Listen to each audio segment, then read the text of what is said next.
Quran recitation. Listen with peace and reflection. بسم الله الرحمن الرحيم. الحمد لله الذي أنزل على عبده الكتاب ولم يجعل له عوجا قيما لينذر بأسا شديدا من لدنه ويبشر المؤمنين الذين يعملون الصالحات أن لهم أجرا حسنا ماكثين فيه أبدا وينذر الذين قالوا اتخذ الله ولدا ما لهم به من علم ولا لآبائهم كبرت كلمة تخرج من أفواههم إن يقولون إلا كذبا فلعلك باخع نفسك على آثارهم إن لم يؤمنوا بهذا الحديث أسفا إنا جعلنا ما على الأرض زينة لها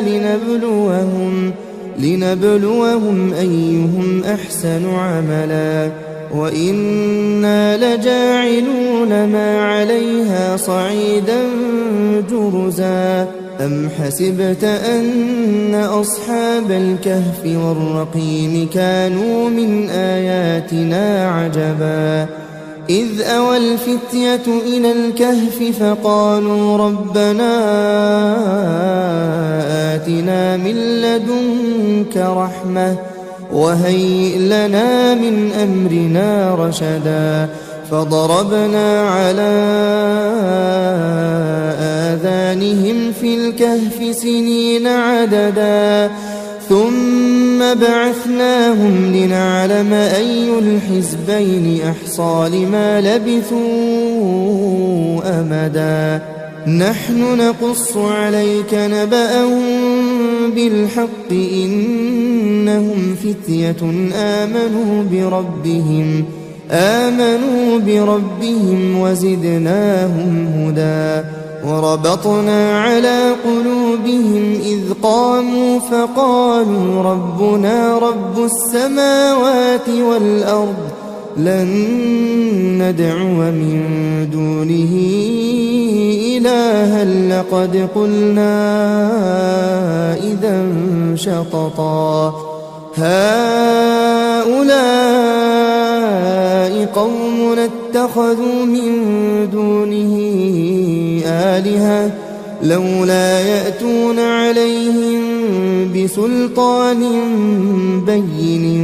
فمن أظلم ممن افترى على الله كذبا وإذ اعتزلتموهم وما يعبدون إلا الله فأووا إلى الكهف ينشر لكم ربكم من رحمته ويهيئ لكم من أمركم مرفقا وترى الشمس إذا طلعت تزاور عن كهفهم ذات اليمين وإذا غربت تقرضهم ذات الشمال وهم في فجوة منه ذلك من آيات الله من يهد الله فهو المهتد ومن يضلل فلن تجد له وليا مرشدا وتحسبهم أيقاظا وهم رقود ونقلبهم ذات اليمين وذات الشمال وكلبهم باسط ذراعيه بالوصيد لو اطلعت عليهم لوليت منهم فرارا ولملئت منهم رعبا وكذلك بعثناهم ليتساءلوا بينهم قال قائل منهم كم لبثتم قالوا لبثنا يوما أو بعض يوم قالوا ربكم أعلم بما لبثتم فابعثوا أحدكم بورقكم هذه إلى المدينة فلينظر أيها أزكى طعاما فليأتكم برزق منه وليتلطف ولا يشعرن بكم أحدا إنهم إن يظهروا عليكم يرجموكم أو يعيدوكم في ملتهم ولن تفلحوا إذا أبدا وكذلك أعثرنا عليهم ليعلموا أن وعد الله حق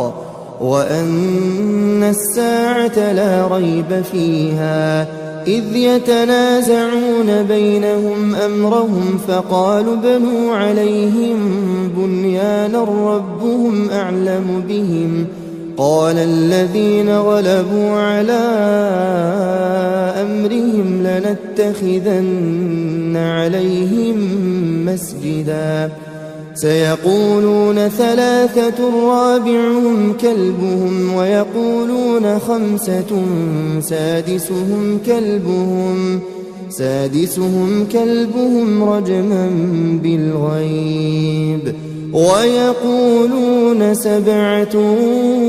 وثامنهم كلبهم قل ربي أعلم بعدتهم ما يعلمهم إلا قليل فلا تمار فيهم إلا مراء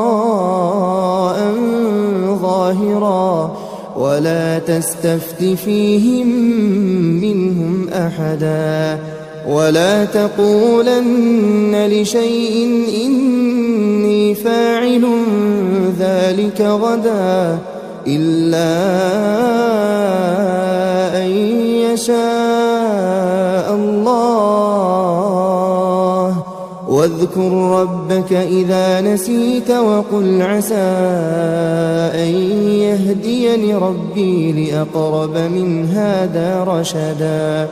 ولبثوا في كهفهم 300 سنين وازدادوا 9 قل الله أعلم بما لبثوا له غيب السماوات والأرض أبصر به وأسمع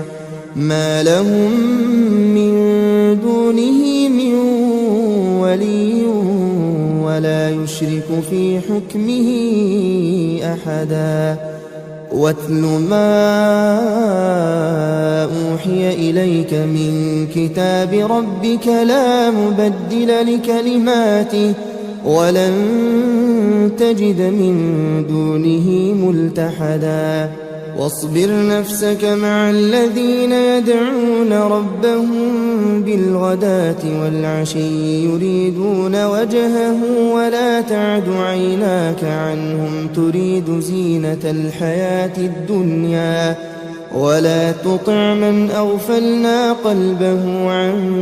ذكرنا واتبع هواه وكان أمره فرطا وقل الحق من ربكم فمن شاء فليؤمن ومن شاء فليكفر إنا أعتدنا للظالمين نارا أحاط بهم سرادقها وإن يستغيثوا يغاثوا بماء كالمهل يشوي الوجوه بئس الشراب وساءت مرتفقا إن الذين آمنوا وعملوا الصالحات إنا لا نضيع أجر من أحسن عملا أولئك لهم جنات عدن تجري من تحتهم الأنهار يحلون فيها من أساور من ذهب ويلبسون ثيابا خضرا من سندس وإستبرق متكئين فيها على الأرائك نعم الثواب وحسنت مرتفقا واضرب لهم مثلا الرجلين جعلنا لأحدهما جنتين من أعناب وحففناهما بنخل وجعلنا بينهما زرعا كلتا الجنتين آتت أكلها ولم تظلم منه شيئا وفجرنا خلالهما نهرا وكان له ثمر فقال لصاحبه وهو يحاوره أنا أكثر منك مالا وأعز نفرا ودخل جنته وهو ظالم لنفسه قال ما أظن أن تبيد هذه أبدا وما أظن الساعة قائمة ولئن رددت إلى ربي لأجدن خيرا منها منقلبا قال له صاحبه وهو يحاوره أكفرت بالذي خلقك من تراب ثم من نطفة ثم سواك رجلا لكن هو الله ربي ولا أشرك بربي أحدا ولولا إذ دخلت جنتك قلت ما شاء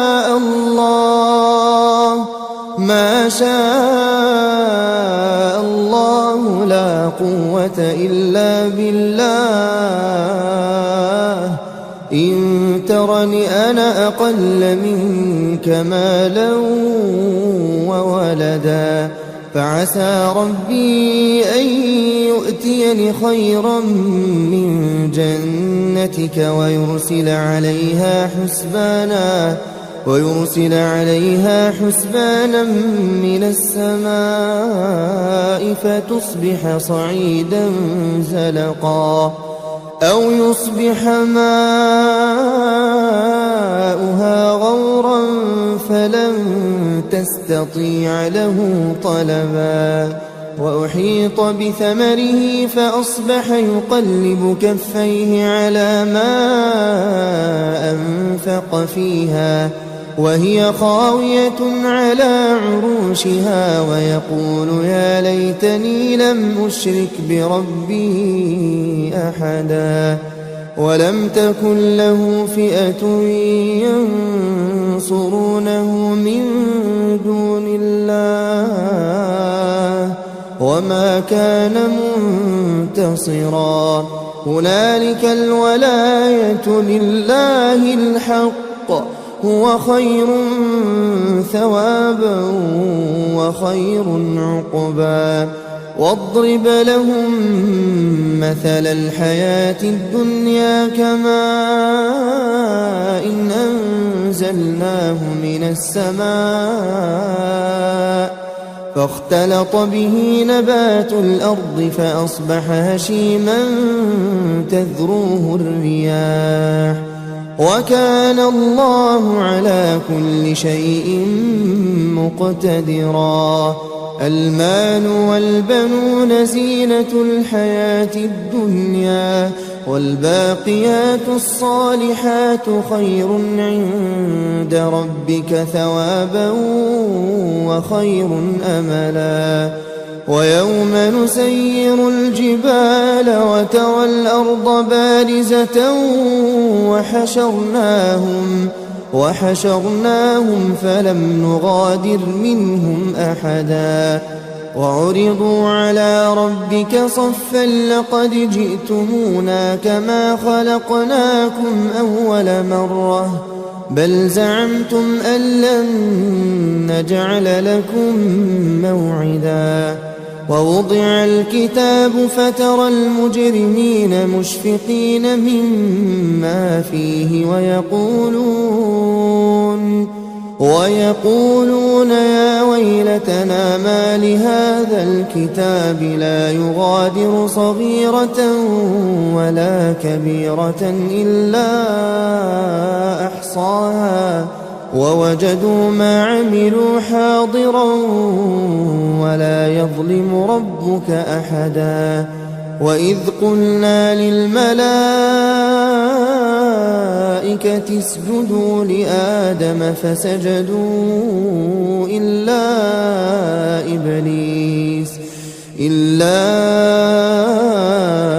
إبليس كان من الجن ففسق عن أمر ربه أفتتخذونه وذريته أولياء من دوني وهم لكم عدو بئس للظالمين بدلا ما أشهدتهم خلق السماوات والأرض ولا خلق أنفسهم وما كنت متخذ المضلين عبدا ويوم يقول نادوا شركائي الذين زعمتم فدعوهم فلم يستجيبوا لهم وجعلنا بينهم موبقا ورأى المجرمون النار فظنوا أنهم مواقعوها ولم يجدوا عنها مصرفا ولقد صرفنا في هذا القرآن للناس من كل مثل وكان الإنسان أكثر شيء جدلا وما منع الناس أن يؤمنوا إذ جاءهم الهدى ويستغفروا ربهم إلا أن تأتيهم سنة الأولين أو يأتيهم العذاب قبلا وما نرسل المرسلين إلا مبشرين ومنذرين ويجادل الذين كفروا بالباطل ليدحضوا به الحق واتخذوا آياتي وما أنذروا هزوا ومن أظلم ممن ذكر بآيات ربه فأعرض عنها ونسي ما قدمت يداه إنا جعلنا على قلوبهم أكنة أن يفقهوه وفي آذانهم وقرا وإن تدعهم إلى الهدى فلن يهتدوا إذا أبدا وربك الغفور ذو الرحمة لو يؤاخذهم بما كسبوا لعجل لهم العذاب بل لهم موعد لن يجدوا من دونه موئلا وتلك القرى أهلكناهم لما ظلموا وجعلنا لمهلكهم موعدا وإذ قال موسى لفتاه لا أبرح حتى أبلغ مجمع البحرين حتى أبلغ مجمع البحرين أو أمضي حقبا فلما بلغا مجمع بينهما نسيا حوتهما فاتخذ سبيله في البحر سربا فلما جاوزا قال لفتاه آتنا غداءنا لقد لقينا من سفرنا هذا نصبا قال أرأيت إذ أوينا إلى الصخرة فإني نسيت الحوت وما أنسانيه إلا الشيطان أن أذكره واتخذ سبيله في البحر عجبا قال ذلك ما كنا نبغي فارتدا على آثارهما قصصا فوجدا عبدا من عبادنا آتيناه رحمة من عندنا وعلمناه من لدنا علما قال له موسى هل أتبعك على أن تعلمني مما علمت رشدا قال إنك لن تستطيع معي صبرا وكيف تصبر على ما لم تحط به خبرا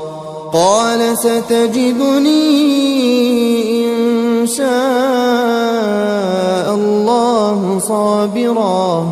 إن شاء الله صابرا ولا أعصي لك أمرا قال فإن اتبعتني فلا تسألني عن شيء حتى أحدث لك منه ذكرا فانطلقا حتى إذا ركبا في السفينة خرقها قال أخرقتها لتغرق أهلها لقد جئت شيئا إمرا قال ألم أقل إنك لن تستطيع معي صبرا قال لا تؤاخذني بما نسيت ولا ترهقني من أمري عسرا فانطلقا حتى إذا لقيا غلاما فقتله قال أقتلت نفسا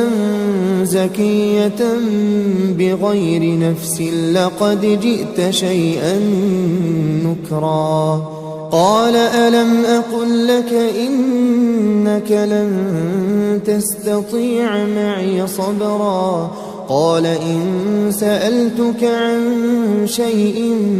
بعدها فلا تصاحبني قد بلغت من لدني عذرا فانطلقا حتى إذا أتيا أهل قرية استطعما أهلها فأبوا أن يضيفوهما فوجدا فيها جدارا يريد أن ينقض فأقامه قال لو شئت لاتخذت عليه أجرا قال هذا فراق بيني وبينك سأنبئك بتأويل ما لم تستطع عليه صبرا أما السفينة فكانت لمساكين يعملون في البحر فأردت أن أعيبها وكان وراءهم ملك يأخذ كل سفينة غصبا وأما الغلام فكان أبواه مؤمنين فخشينا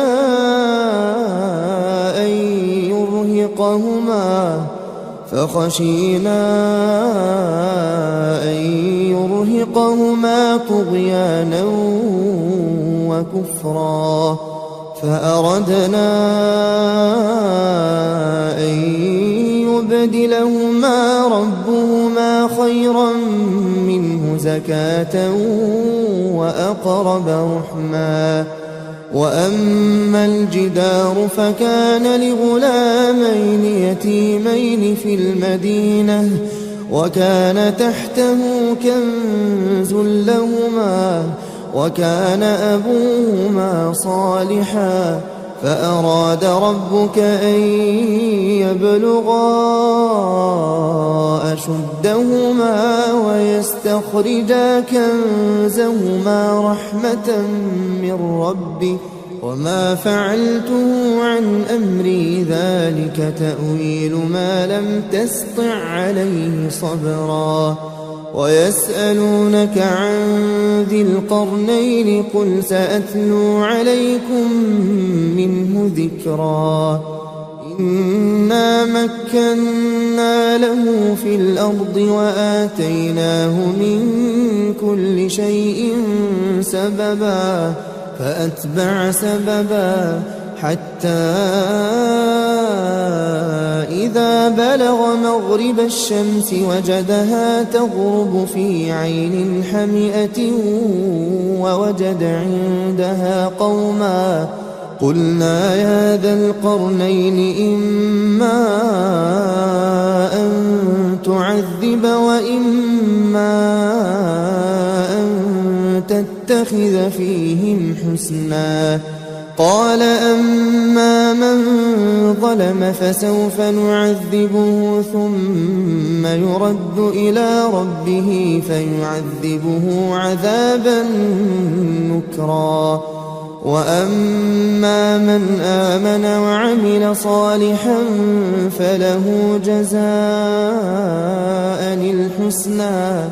وسنقول له من أمرنا يسرا ثم أتبع سببا حتى إذا بلغ مطلع الشمس وجدها تطلع على قوم لم نجعل لهم من دونها سترا كذلك وقد أحطنا بما لديه خبرا ثم أتبع سببا حتى إذا بلغ بين السدين وجد من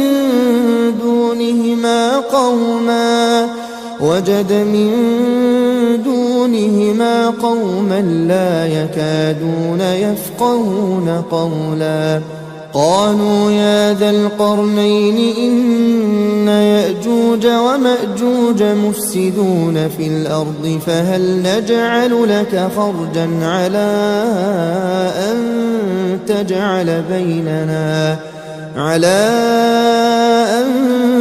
تجعل بيننا وبينهم سدا قال ما مكني فيه ربي خير فأعينوني بقوة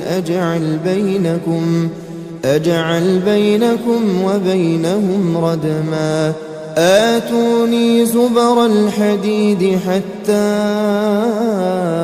إذا ساوى بين الصدفين قال انفخوا حتى إذا جعله نارا قال آتوني أفرغ عليه قطرا فما استطاعوا أن يظهروه وما استطاعوا له نقبا قال هذا رحمة من ربي فإذا جاء وعد ربي جعله دكاء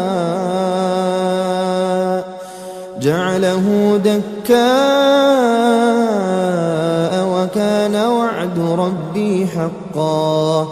وتركنا بعضهم يومئذ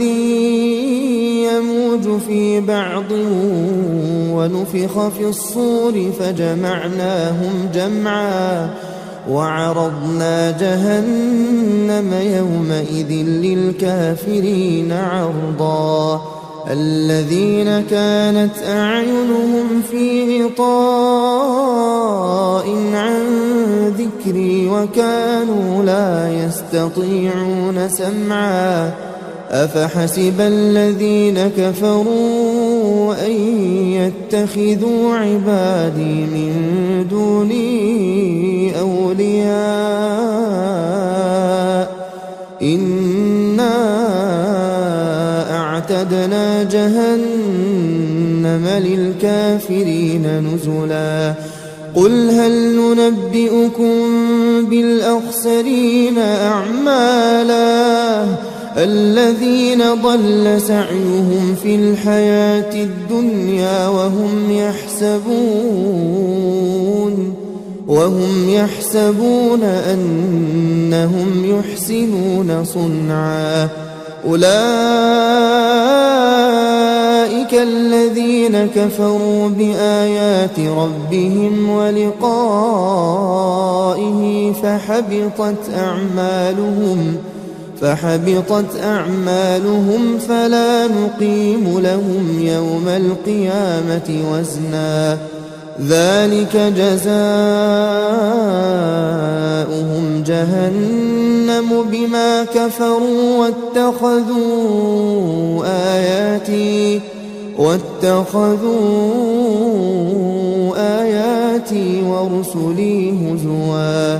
إن الذين آمنوا وعملوا الصالحات كانت لهم جنات الفردوس نزلا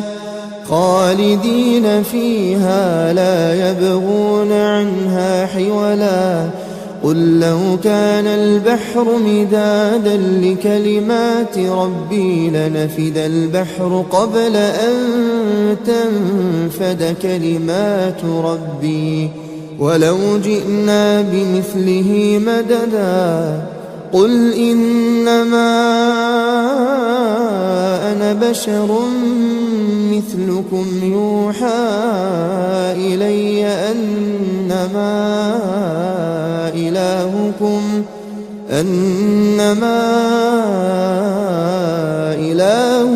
إله واحد فمن كان يرجو لقاء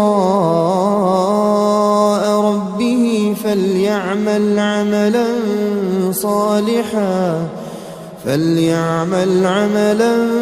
صالحا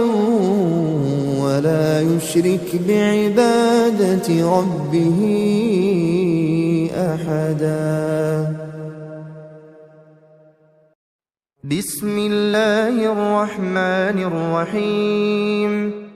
الحمد لله الذي أنزل على عبده الكتاب ولم يجعل له عوجا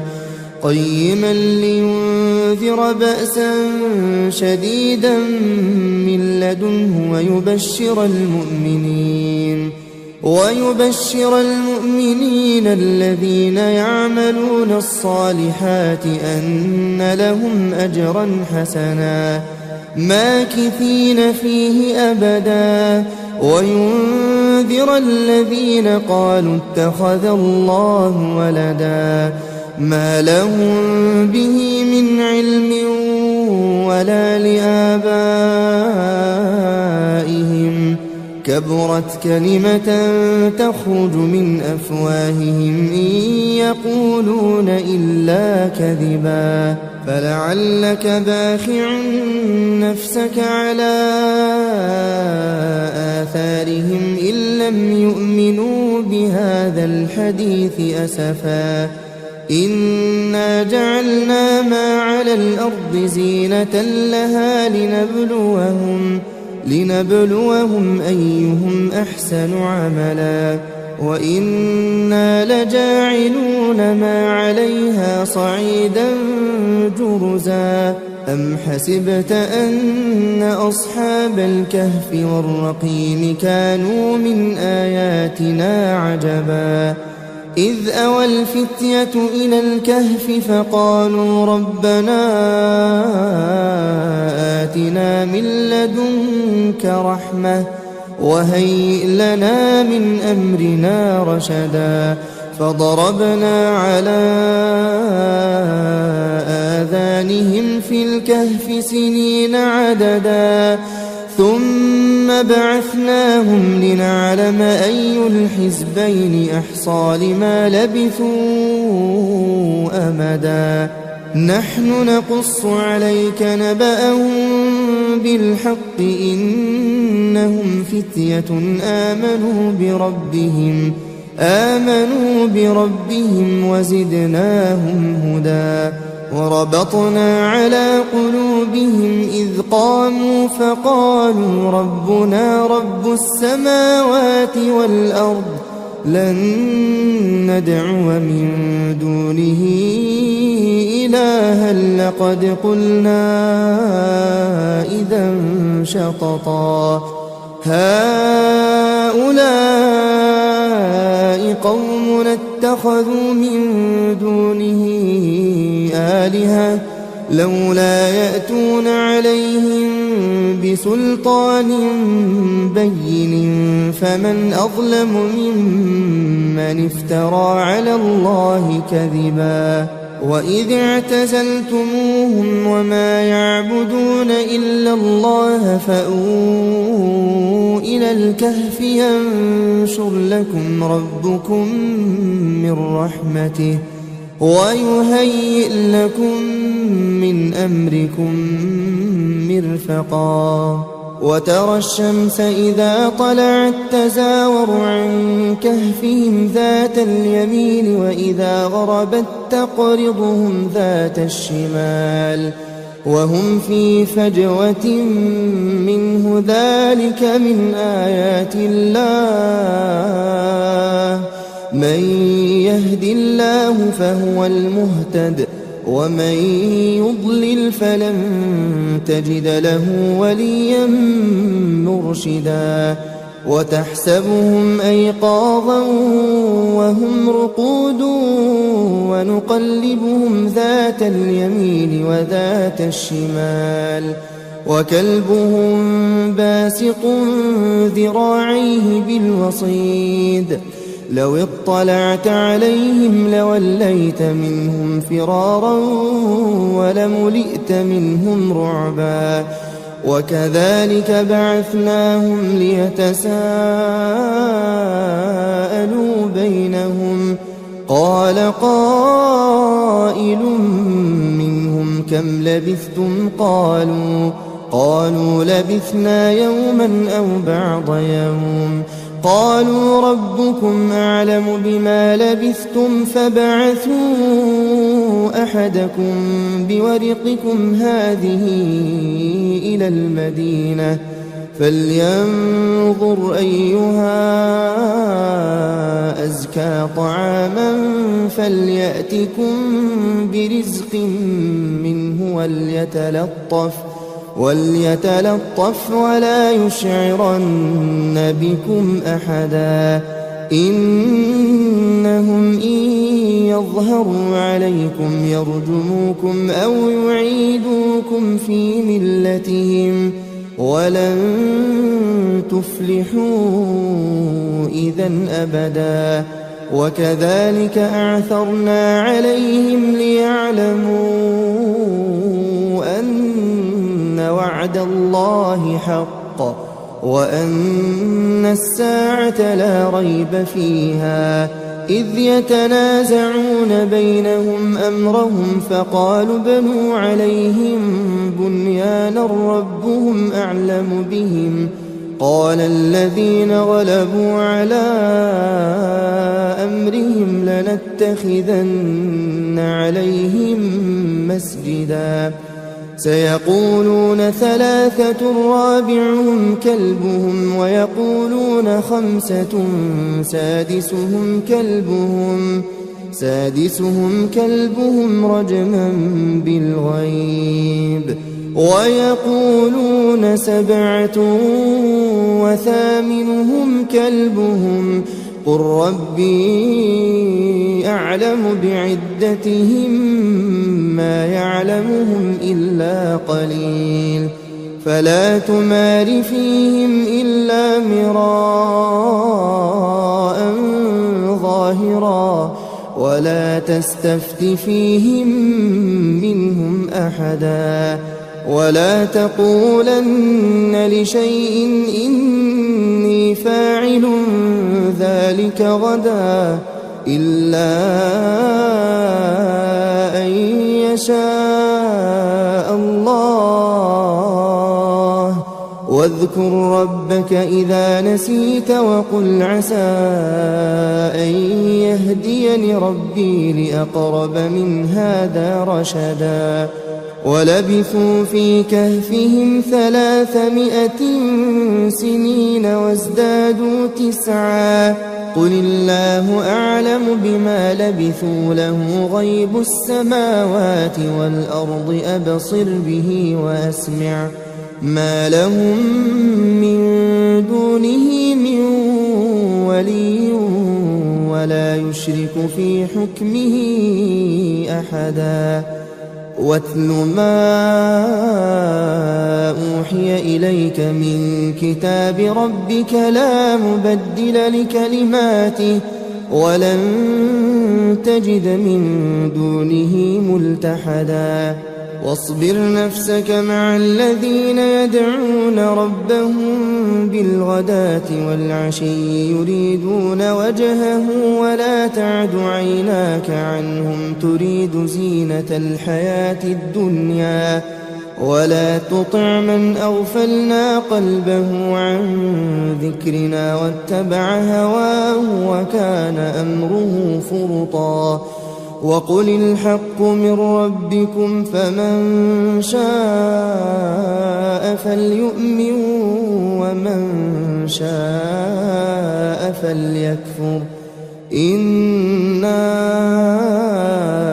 أعتدنا للظالمين نارا أحاط بهم سرادقها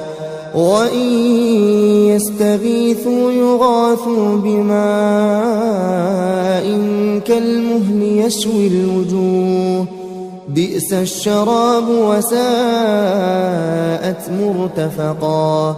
إن الذين آمنوا وعملوا الصالحات إنا لا نضيع أجر من أحسن عملا أولئك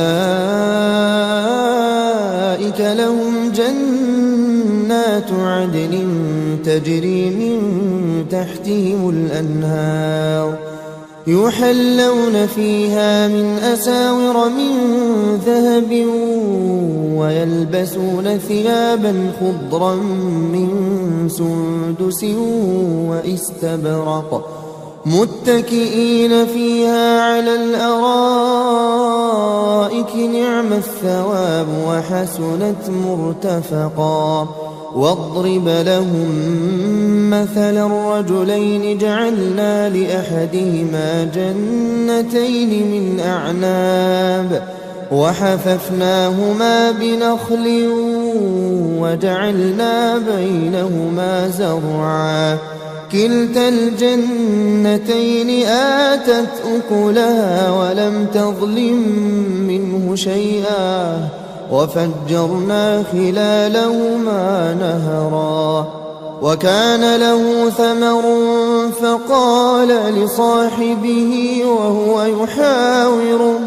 وهو يحاوره أنا أكثر منك مالا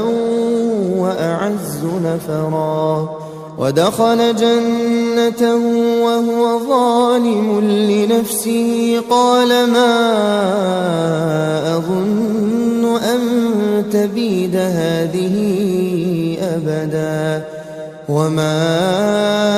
أظن الساعة قائمة ولئن رددت إلى ربي لأجدن خيرا منها منقلبا قال له صاحبه وهو يحاوره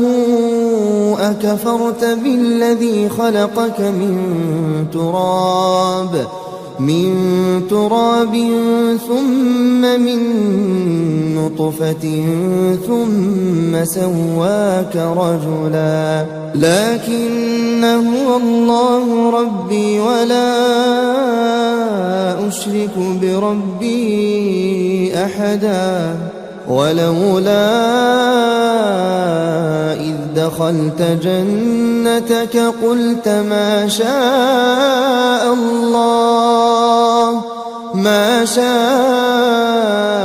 الله لا قوة إلا بالله إن ترني أنا أقل منك مالا وولدا فعسى ربي أن يؤتيني خيرا من جنتك ويرسل عليها حسبانا من السماء فتصبح صعيدا زلقا أو يصبح ماؤها غورا فلن تستطيع له طلبا وأحيط بثمره فأصبح يقلب كفيه على ما أنفق فيها وهي خاوية على عروشها ويقول يا ليتني لم أشرك بربي أحدا ولم تكن له فئة ينصرونه من دون الله وما كان منتصرا هنالك الولاية لله الحق هو خير ثوابا وخير عقبا واضرب لهم مثل الحياة الدنيا كماء إن أنزلناه من السماء فاختلط به نبات الأرض فأصبح هشيما تذروه الرياح وكان الله على كل شيء مقتدرا المال والبنون زينة الحياة الدنيا والباقيات الصالحات خير عند ربك ثوابا وخير أملا ويوم نسير الجبال وترى الأرض بارزة وحشرناهم فلم نغادر منهم أحدا وعرضوا على ربك صفا لقد جئتمونا كما خلقناكم أول مرة بل زعمتم أن لن نجعل لكم موعدا ووضع الكتاب فترى المجرمين مشفقين مما فيه ويقولون يا ويلتنا ما لهذا الكتاب لا يغادر صغيرة ولا كبيرة إلا أحصاها ووجدوا ما عملوا حاضرا ولا يظلم ربك أحدا وإذ قلنا للملائكة اسجدوا لآدم فسجدوا إلا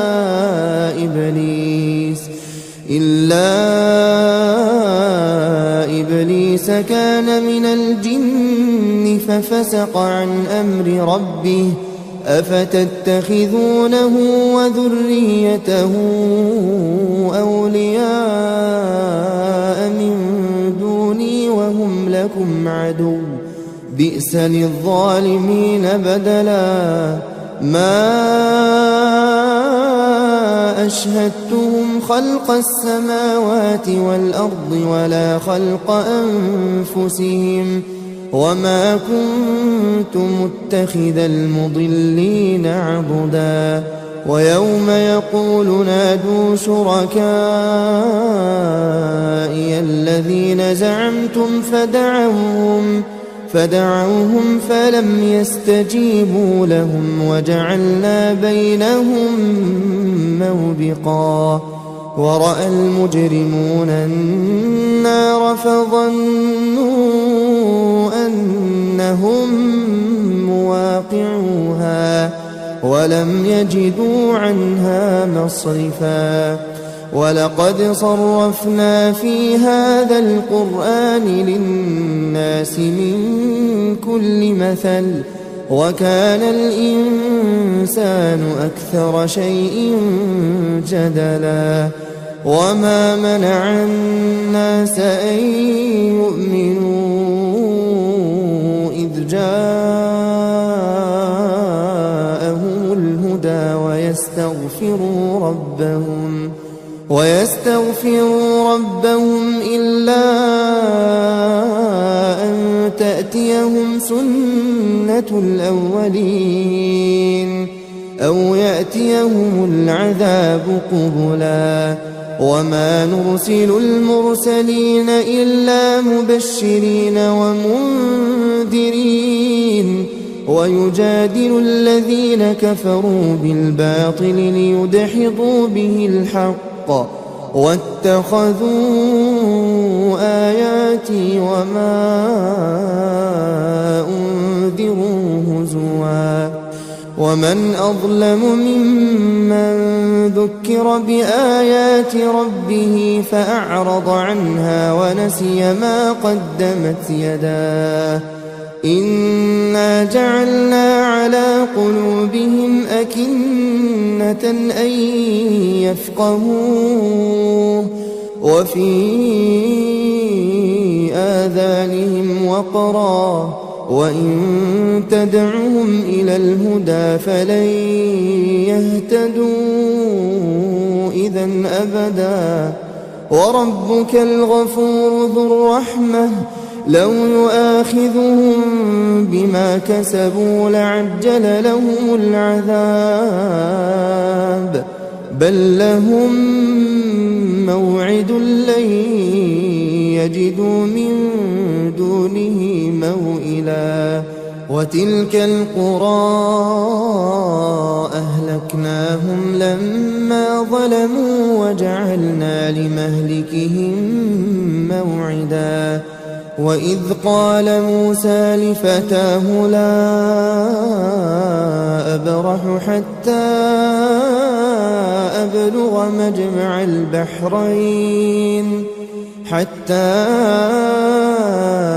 أبلغ مجمع البحرين أو أمضي حقبا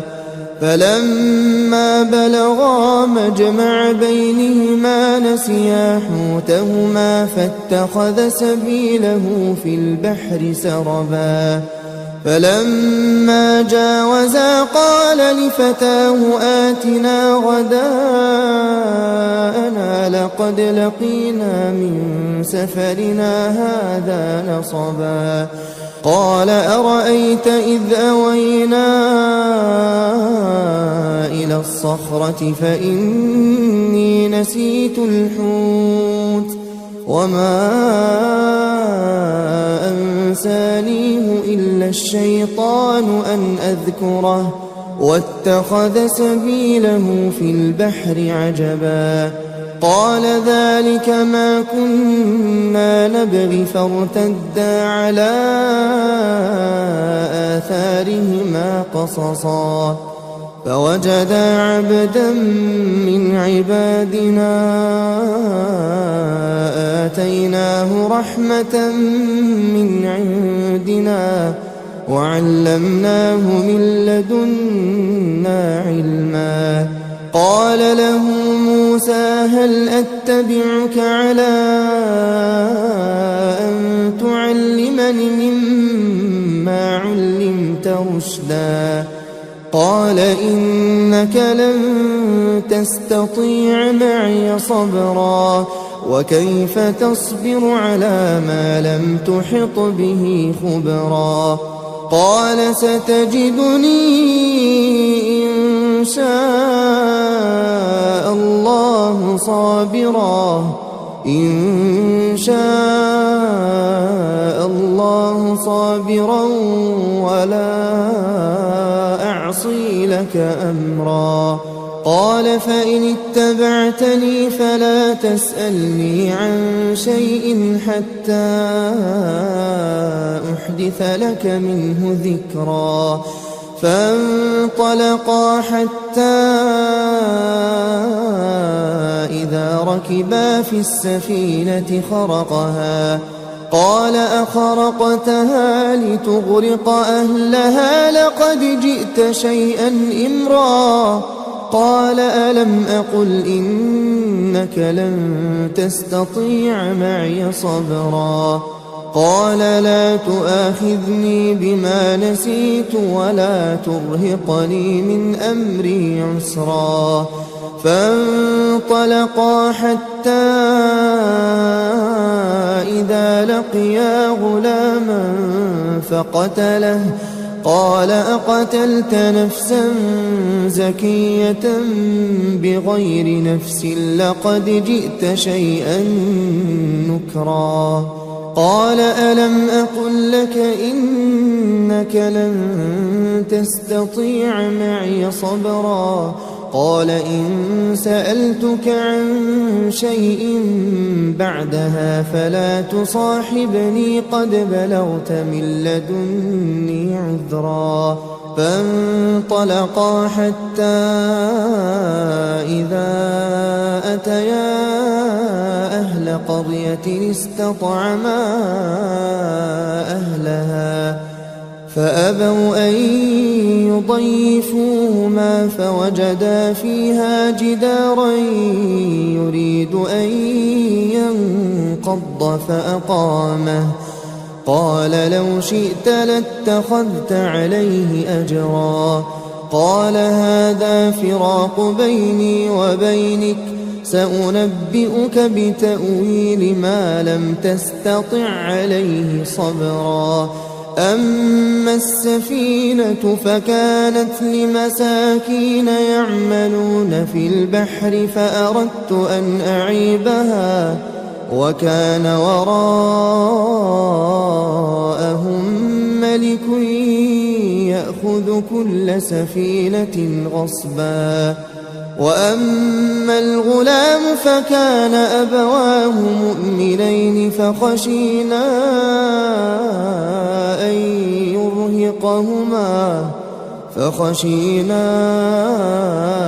أن يرهقهما طغيانا وكفرا. فأردنا أن يبدلهما ربهما خيرا منه زكاة وأقرب رحما. وأما الجدار فكان لغلامين يتيمين في المدينة وكان تحته كنز لهما وكان أبوهما صالحا فأراد ربك أن يبلغا أشدهما ويستخرجا كنزهما رحمة من ربك وما فعلته عن أمري ذلك تأويل ما لم تسطع عليه صبرا. ويسألونك عن ذي القرنين قل سأتلو عليكم منه ذكرا. إنا مكنا له في الأرض وآتيناه من كل شيء سببا فأتبع سببا حتى إذا بلغ مغرب الشمس وجدها تغرب في عين حمئة ووجد عندها قوما قلنا يا ذا القرنين إما أن تعذب وإما أن تتخذ فيهم حسنا. قال أما من ظلم فسوف نعذبه ثم يرد إلى ربه فيعذبه عذابا نكرا. وأما من آمن وعمل صالحا فله جزاء الحسنى وسنقول له من أمرنا يسرا ثم أتبع سببا حتى إذا بلغ مطلع الشمس وجدها تطلع على قوم لم نجعل لهم من دونها سترا كذلك وقد أحطنا بما لديه خبرا ثم أتبع سببا حتى إذا بلغ بين السدين وجد من دونهما قوما لا يكادون يفقهون قولا قالوا يا ذا القرنين إن يأجوج ومأجوج مفسدون في الأرض فهل نجعل لك خرجا على أن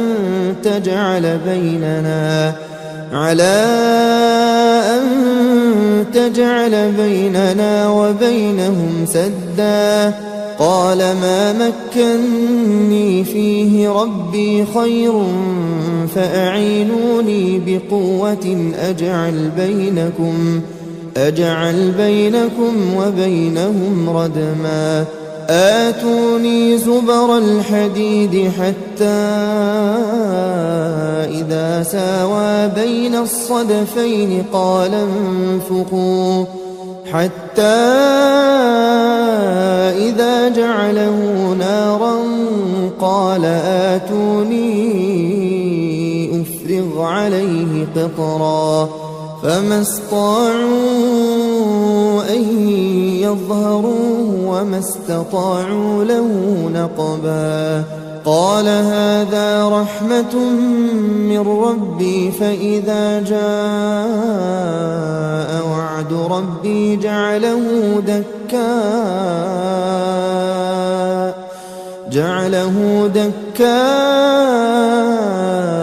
وكان وعد ربي حقا وتركنا بعضهم يومئذ يموج في بعض ونفخ في الصور فجمعناهم جمعا وعرضنا جهنم يومئذ للكافرين عرضا الذين كانت أعينهم في غطاء عن ذكري وكانوا لا يستطيعون سمعا أفحسب الذين كفروا أن يتخذوا عبادي من دوني أولياء إنا أعتدنا جهنم للكافرين نزلا قل هل ننبئكم بالأخسرين أعمالا الذين ضل سعيهم في الحياة الدنيا وهم يحسبون أنهم يحسنون صنعا أولئك الذين كفروا بآيات ربهم ولقائه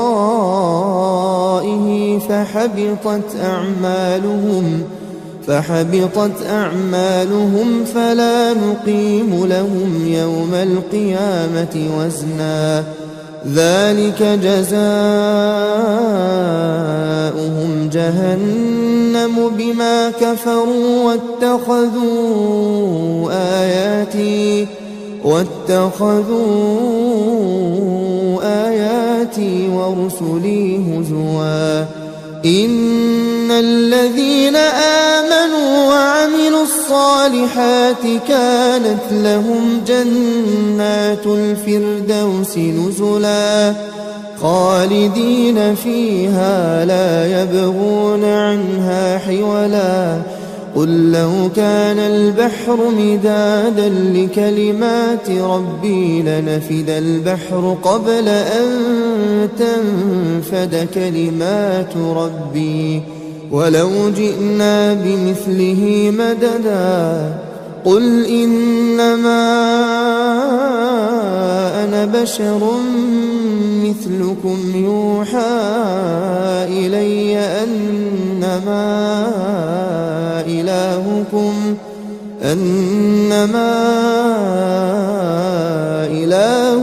إله واحد فمن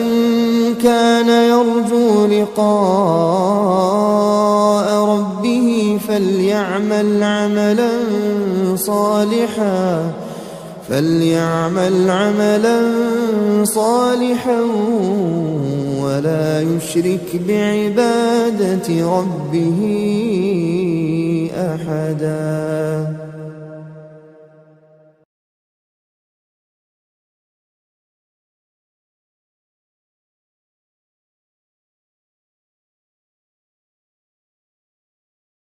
بسم الله الرحمن الرحيم الحمد لله الذي أنزل على عبده الكتاب ولم يجعل له عوجا قيما لينذر بأسا شديدا من لدنه ويبشر المؤمنين الذين يعملون الصالحات أن لهم أجرا حسنا ماكثين فيه أبدا وينذر الذين قالوا اتخذ الله ولدا ما لهم به من علم ولا لآبائهم كبرت كلمة تخرج من أفواههم إن يقولون إلا كذبا فلعلك باخع نفسك على آثارهم إن لم يؤمنوا بهذا الحديث أسفا إنا جعلنا ما على الأرض زينة لها لنبلوهم أيهم أحسن عملا وإنا لجاعلون ما عليها صعيدا جرزا أم حسبت أن أصحاب الكهف والرقيم كانوا من آياتنا عجبا إذ أوى الفتية إلى الكهف فقالوا ربنا آتنا من لدنك رحمة وهيئ لنا من أمرنا رشدا فضربنا على آذانهم في الكهف سنين عددا ثم بعثناهم لنعلم أي الحزبين أحصى لما لبثوا أمدا نحن نقص عليك نبأهم بالحق إنهم فتية آمنوا بربهم وزدناهم هدى وربطنا على قلوبهم إذ قاموا فقالوا ربنا رب السماوات والأرض لن ندعو من دونه إلها لقد قلنا إذا شططا هؤلاء قوم اتخذوا من دونه آلهة لولا يأتون عليهم بسلطان بين فمن أظلم ممن افترى على الله كذبا وإذ اعتزلتموهم وما يعبدون إلا الله فأووا إلى الكهف ينشر لكم ربكم من رحمته ويهيئ لكم من أمركم مرفقا وترى الشمس إذا طلعت تزاور عن كهفهم ذات اليمين وإذا غربت تقرضهم ذات الشمال وهم في فجوة منه ذلك من آيات الله من يهد الله فهو المهتد ومن يضلل فلن تجد له وليا مرشدا وتحسبهم أيقاظا وهم رقود ونقلبهم ذات اليمين وذات الشمال وكلبهم باسط ذراعيه بالوصيد لو اطلعت عليهم لوليت منهم فرارا ولملئت منهم رعبا وكذلك بعثناهم ليتساءلوا بينهم قال قائل منهم كم لبثتم قالوا لبثنا يوما أو بعض يوم قالوا ربكم أعلم بما لبثتم فابعثوا أحدكم بورقكم هذه إلى المدينة فلينظر أيها أزكى طعاما فليأتكم برزق منه وليتلطف ولا يشعرن بكم أحدا إنهم إن يظهروا عليكم يرجموكم أو يعيدوكم في ملتهم ولن تفلحوا إذا أبدا وكذلك أعثرنا عليهم ليعلموا أن وعد الله حق وأن الساعة لا ريب فيها إذ يتنازعون بينهم أمرهم فقالوا بنوا عليهم بنيانا ربهم أعلم بهم قال الذين غلبوا على أمرهم لنتخذن عليهم مسجدا سيقولون ثلاثة رابعهم كلبهم ويقولون خمسة سادسهم كلبهم رجما بالغيب ويقولون سبعة وثامنهم كلبهم قل ربي أعلم بعدتهم ما يعلمهم إلا قليل فلا تمار فيهم إلا مراء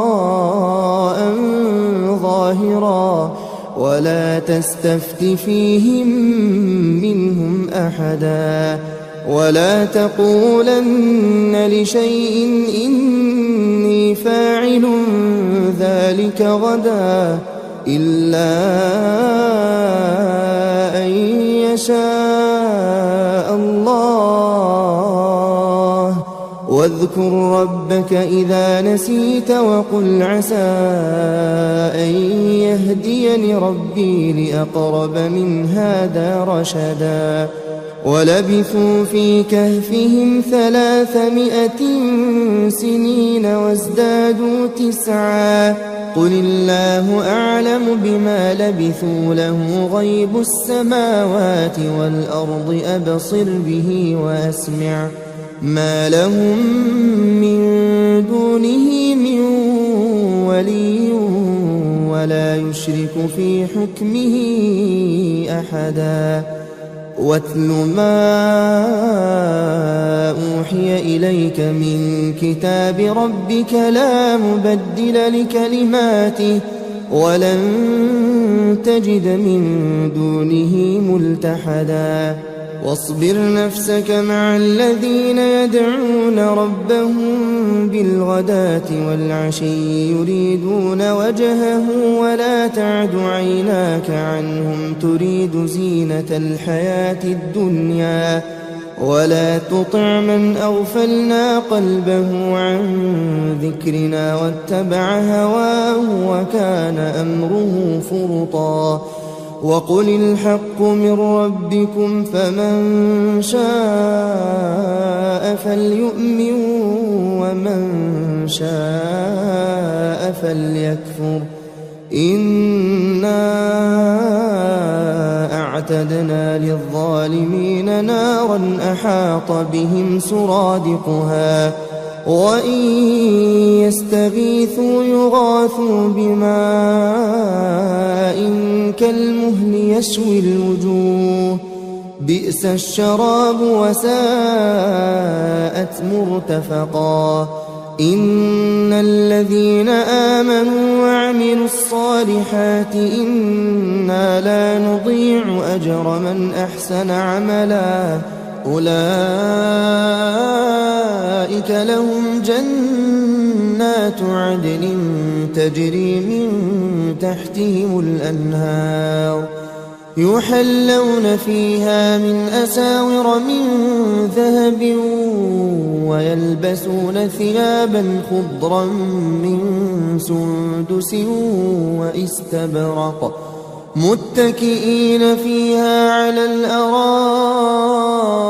نعم الثواب وحسنت مرتفقا واضرب لهم مثلا الرجلين جعلنا لأحدهما جنتين من أعناب وحففناهما بنخل وجعلنا بينهما زرعا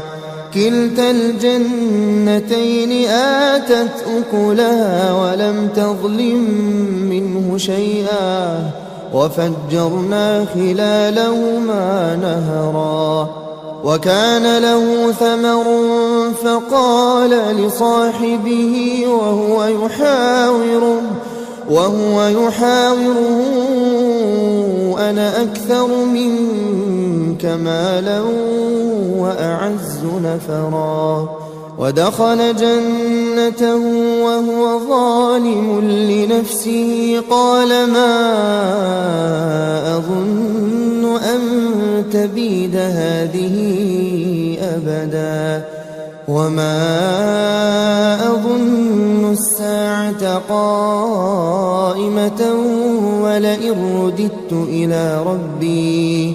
ولئن رددت إلى ربي لأجدن خيرا منها منقلبا قال له صاحبه وهو يحاوره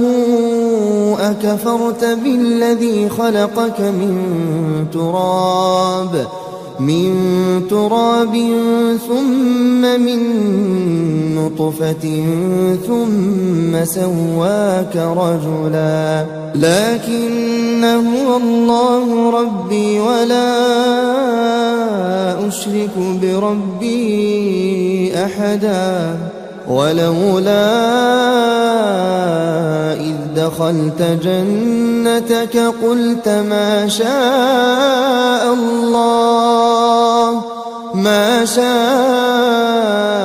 الله لا قوة إلا بالله إن ترني أنا أقل منك مالا وولدا فعسى ربي أن يؤتيني خيرا من جنتك ويرسل عليها حسبانا من السماء فتصبح صعيدا زلقا أو يصبح ماؤها غورا فلن تستطيع له طلبا وأحيط بثمره فأصبح يقلب كفيه على ما أنفق فيها وهي خاوية على عروشها ويقول يا ليتني لم أشرك بربي أحدا ولم تكن له فئة ينصرونه من دون الله وما كان منتصرا هنالك الولاية لله الحق هو خير ثوابا وخير عقبا واضرب لهم مثل الحياة الدنيا كماء إن أنزلناه من السماء فاختلط به نبات الأرض فأصبح هشيما تذروه الرياح وكان الله على كل شيء مقتدرا المال والبنون زينة الحياة الدنيا والباقيات الصالحات خير عند ربك ثوابا وخير أملا ويوم نسير الجبال وترى الأرض بارزة وحشرناهم فلم نغادر منهم أحدا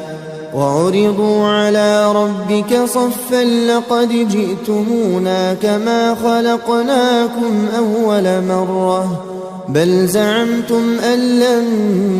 نجعل لكم موعدا ووضع الكتاب فترى المجرمين مشفقين مما فيه ويقولون يا ويلتنا ما لهذا الكتاب لا يغادر صغيرة ولا كبيرة إلا أحصاها ووجدوا ما عملوا حاضرا ولا يظلم ربك أحدا وإذ قلنا للملائكة اسجدوا لآدم فسجدوا إلا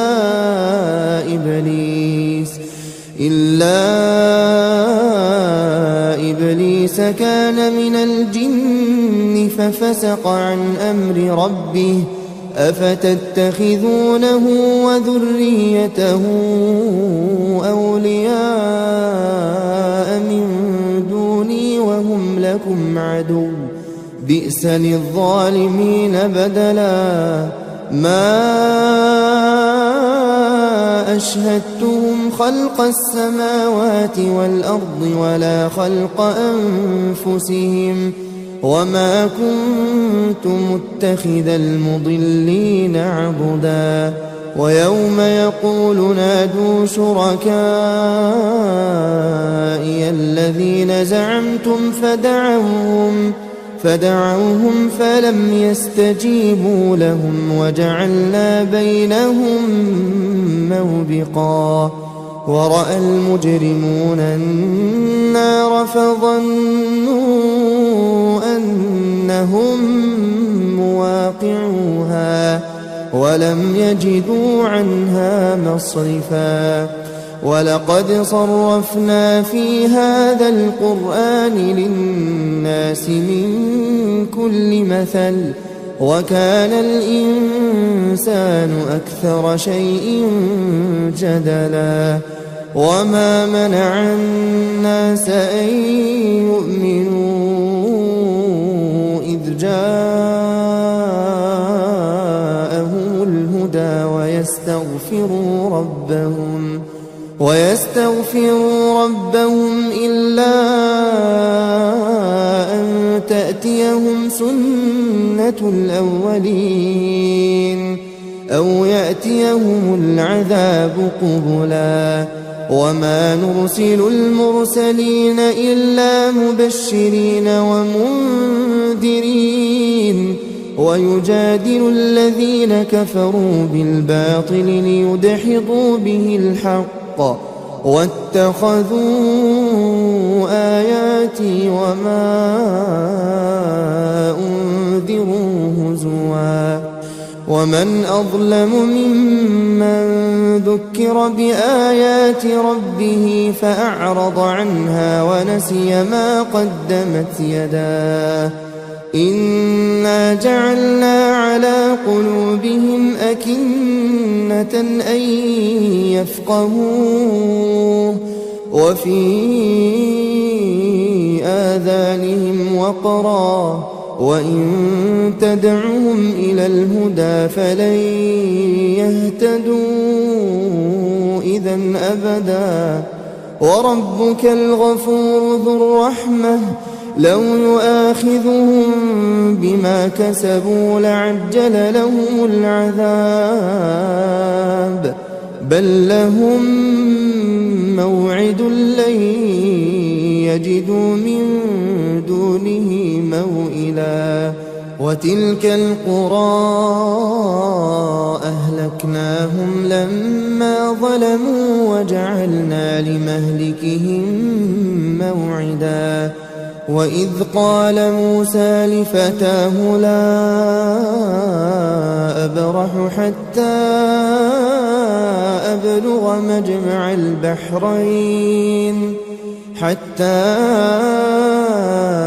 أبلغ مجمع البحرين أو أمضي حقبا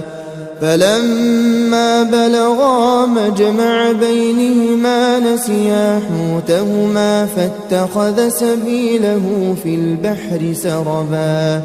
فلما جاوزا قال لفتاه آتنا غداءنا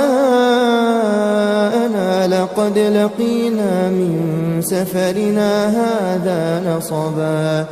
قال أرأيت إذ أوينا إلى الصخرة فإني نسيت الحوت وما أنسانيه إلا الشيطان أن أذكره واتخذ سبيله في البحر عجبا قال ذلك ما كنا نبغي فارتدا على آثارهما قصصا فوجدا عبدا من عبادنا آتيناه رحمة من عندنا وعلمناه من لدنا علما قال له موسى هل أتبعك على أن تعلمني مما علمت رشدا قال إنك لن تستطيع معي صبرا وكيف تصبر على ما لم تحط به خبرا قال ستجدني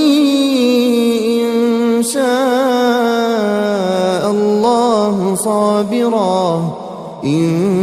شاء الله صابرا ولا أعصي لك أمرا قال فإن اتبعتني فلا تسألني عن شيء حتى أحدث لك منه ذكرا فانطلقا حتى إذا ركبا في السفينة خرقها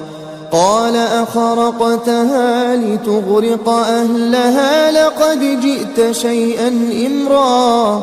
قال ألم أقل إنك لن تستطيع معي صبرا قال لا تؤاخذني بما نسيت ولا ترهقني من أمري عسرا فانطلقا حتى إذا لقيا غلاما فقتله قال أقتلت نفسا زكية بغير نفس لقد جئت شيئا نكرا قال ألم أقل لك إنك لن تستطيع معي صبرا قال إن سألتك عن شيء بعدها فلا تصاحبني قد بلغت من لدني عذرا فانطلقا حتى إذا أتيا أهل قرية استطعما أهلها فأبوا أن يضيفوهما فوجدا فيها جدارا يريد أن ينقض فأقامه قال لو شئت لاتخذت عليه أجرا قال هذا فراق بيني وبينك سأنبئك بتأويل ما لم تستطع عليه صبرا أما السفينة فكانت لمساكين يعملون في البحر فأردت أن أعيبها وكان وراءهم ملك يأخذ كل سفينة غصبا وأما الغلام فكان أبواه مؤمنين فخشينا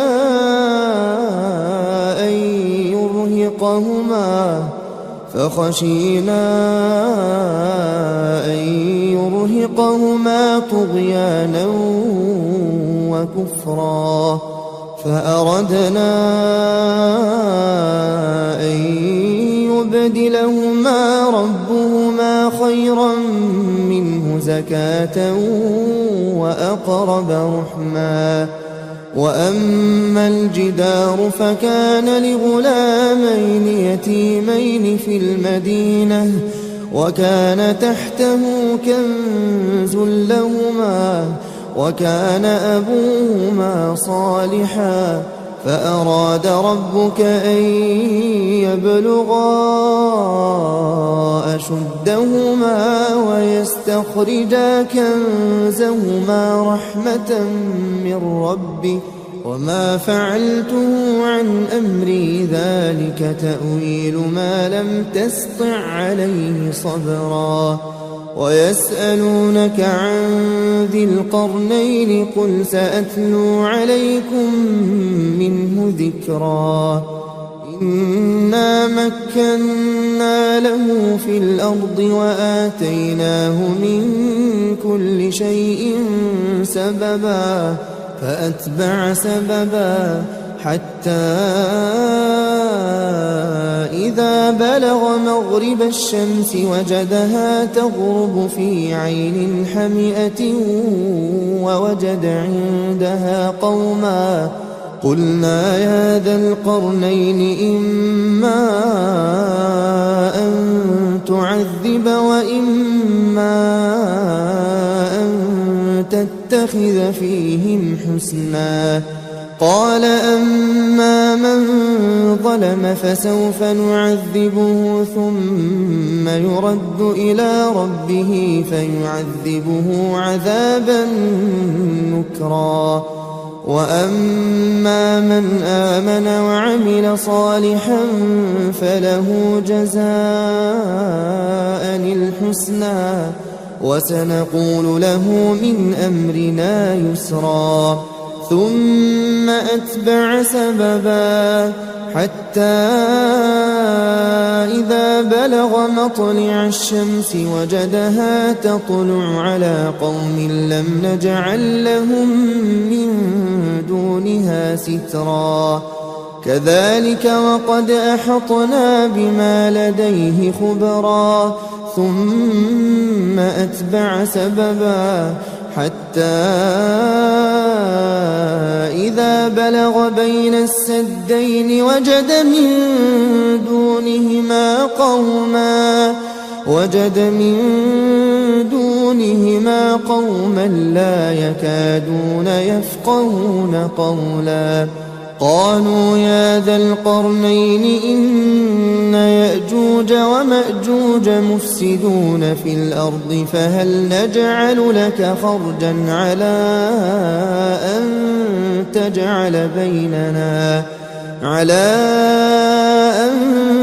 تجعل بيننا وبينهم سدا قال ما مكني فيه ربي خير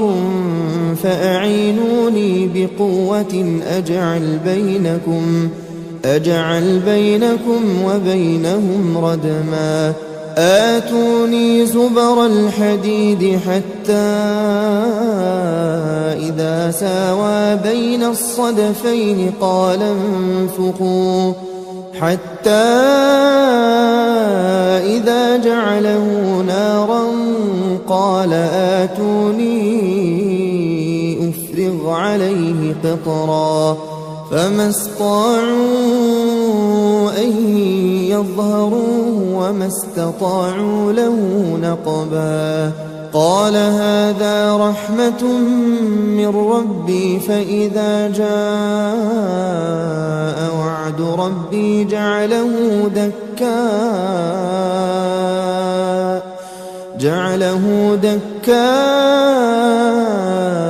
وكان وعد ربي حقا وتركنا بعضهم يومئذ يموج في بعض ونفخ في الصور فجمعناهم جمعا وعرضنا جهنم يومئذ للكافرين عرضا الذين كانت أعينهم في غطاء عن ذكري وكانوا لا يستطيعون سمعا أفحسب الذين كفروا أن يتخذوا عبادي من دوني أولياء إنا أعتدنا جهنم للكافرين نزلا قل هل ننبئكم بالأخسرين أعمالا الذين ضل سعيهم في الحياة الدنيا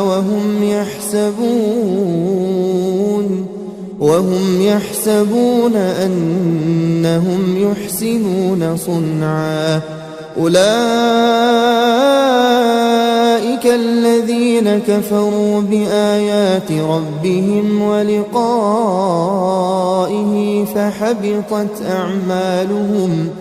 فحبطت أعمالهم فلا نقيم لهم يوم القيامة وزنا ذلك جزاؤهم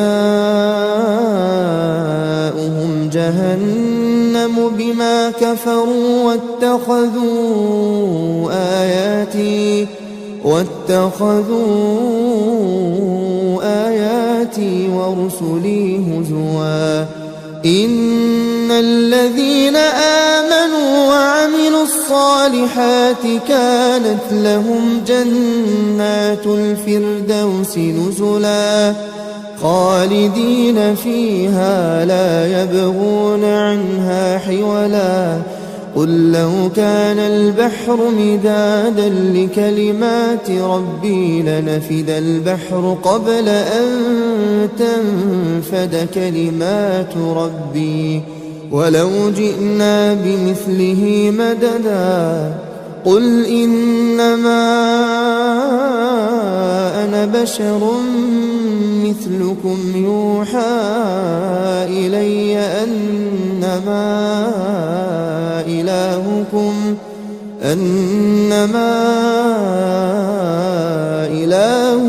إله واحد فمن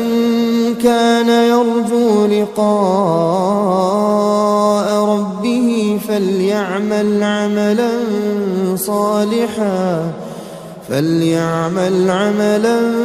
صالحا ولا يشرك بعبادة ربه أحدا.